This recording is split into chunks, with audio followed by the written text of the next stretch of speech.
ଜଗନ୍ନାଥ। ସବୁଦିନ ପରି ଆମର ପ୍ରାତଃ ଭ୍ରମଣ ଚାଲିଛି। ଆପଣ ମଧ୍ୟ ଏଇଭଳି ପ୍ରାତଃ ଭ୍ରମଣ କରନ୍ତୁ, ସୁସ୍ଥରେ ରୁହନ୍ତୁ।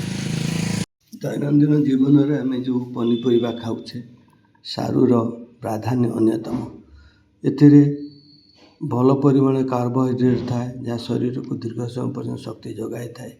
ଦ୍ୱିତୀୟରେ ହଜମ କରିବାରେ ଏହା ସାହାଯ୍ୟ କରିଥାଏ।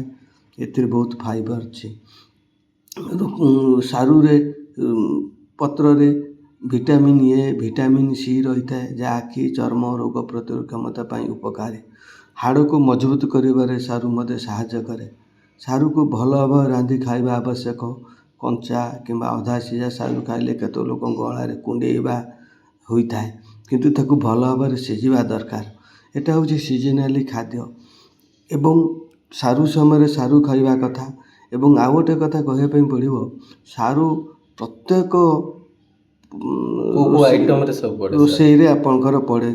ଡାଲମା ହଉ, ଆପଣଙ୍କର କଙ୍କଡ଼ା ଯେଉଁ ନନଭେଜ୍ ହେଲା କଙ୍କଡ଼ା ଝୋଳ ହଉ, ଚିଙ୍ଗୁଡ଼ି ଝୋଳ ହଉ, ଏଥିରେ ସାରୁ ପଡ଼ିଲେ ଟିକେ ଟେଷ୍ଟ ଲାଗିଥାଏ ସାଧାରଣତଃ।